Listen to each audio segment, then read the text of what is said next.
Hey guys, it's Jacqueline with Life and Style, and I'm here with Mark L Walberg, who's the host of Temptation Island, which premieres January 15th on USA Network. Hey, hi. How are you? Really good. So, the show is back. You hosted it in 2001. I did. Tell me about that. Well, you know, I've been working in TV my whole life, and I did that show, and it was a big hit back in 2001. I was thrilled and did a couple seasons, and then it went away, as shows do sometimes, and I went on doing my thing, Antiques Roadshow, whatever. And then I'm like, you know, it pops up in the trades that, hey, they're rebooting Temptation Island. I told my wife, I'm like, hey, they're bringing that show back. Isn't that crazy? But never thought twice about it after that. But I met with USA Network, and I said, look, I think this is a really good idea. I think the time is right for the show, and how are you planning to do it? And they were like, we're going to do it pretty much like it was before, but with a few different changes. And would you be interested? And I'm like, yeah, I'm down. Let's go. So explain to viewers a little bit about the show. So 4 couples, unmarried, which is important because people immediately leap to the fact that they're married, but they have been dating for several years, many of them. And they're about in their mid to late 20s to 30s, so they're not children. Mm-hmm. And but they're at a crossroads, can't seem to figure out if they're with the one they should be with or not. And so they come to Temptation Island to then allow themselves to be single again, which is ill-advised, but is what they're doing. And so they live in separate villas. The 4 girlfriends live where 12 single men are there for them. Okay. And the 4 gentlemen live where 12 single women are there. Big difference between this run and back in 2001 is that we're really focusing on these singles also looking for love. It's not like they're just there to tempt you away. Right. They're hoping to find that special someone. So that's the vibe. That's what goes down, and then they don't see each other for the whole time that they're single. Okay. And then they kind of winnow down to different, you know, people get voted off and stuff.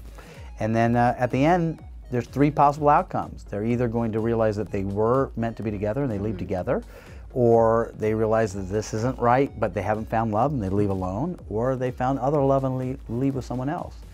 So and I'll tell you that all 3 of those things are in play to the very end. Wow. What was the most shocking thing? I'm sure you can't give away too much, but what was the most shocking thing that you saw?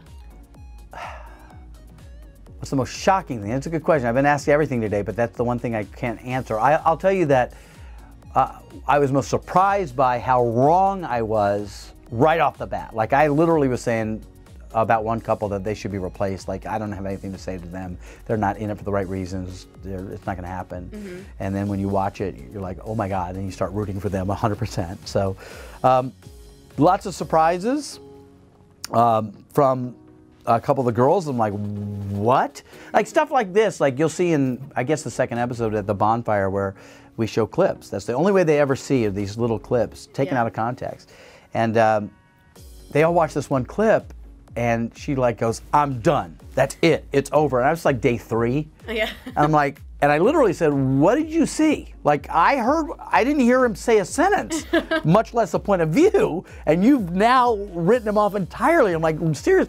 And I'm not asking you, what did you see? Like, what are you feeling? I'm asking literally, what did you hear? Because I didn't hear anything. Yeah. So a lot of that. Interesting. But you know, they know them, so they're hearing stuff between the lines. They think they're hearing. And are you happy with some of the results, like the couples that came out of it? Here's the thing. And I know this sounds so ridiculous, and I know it's a TV show, and now that I watch it, I get that it's a TV show, but in it, I said to them on day 1, and it's completely true, I'm like, I don't know why you chose to come here, but I'm 100% an advocate for you getting whatever answers you need. Mm-hmm. And the one thing I said is, look, the answers are here, but I think the questions are going to change.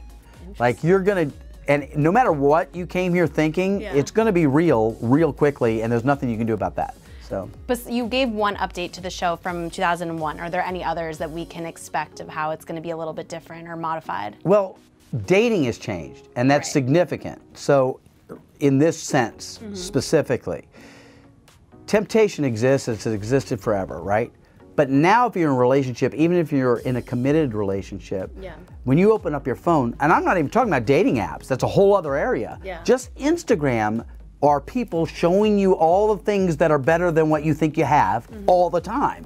As fast as you can get it. Facebook, Instagram, Snapchat, it's all coming. Then you get into Bumble and Tinder and Grindr and blah, blah, blah, blah, blah, right? Yeah. It's like you can just scroll through in privacy better possibilities you think and click them, and now you're talking to them in privacy. Yeah. So it is completely relevant today, far more than ever before, and the art of actually connecting with someone, that thing has atrophied. Because now our romance and courtship is a text and the right emoji. And every emoji matters, like far more than I thought. What would you say, because you obviously get comparisons to The Bachelor, Bachelorette, what would you say, why watch your show? Why is it better? I wouldn't say better. I think The Bachelor is an awesome show and it's a hit, and my wife watches it, my daughter watches it, and you should watch that on Mondays and just watch Temptation on Tuesdays. Okay, so it's like a double dose. But the difference is, it's not so one-sided. So on The Bachelor, we're watching one sex, many of them, going for one person of the opposite sex, and that catfight is a thing. And that happens for us too. But we have 4 and 4 happening all the time. 2 houses, so that's a lot.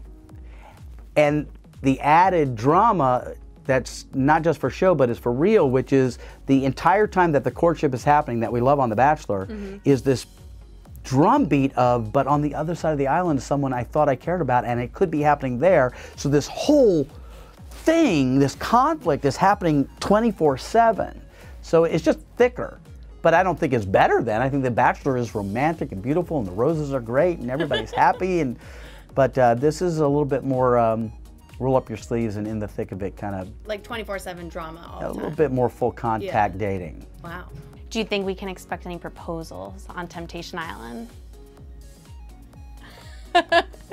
All right, well. All I'll tell you is I saw a clip. I think I can say this because I saw a clip, so it's out there in the world, where there is a shot of a diamond ring. Now, I don't know if that's a red herring. I mean, I do know everything because I host the show. I just think you should probably watch, like really watch, because this is sick. Well, on that note, I'll say thanks, Mark, for hanging out with us today at Life and Style, and be sure to check out Temptation Island on USA Network on January 15th at 10 p.m.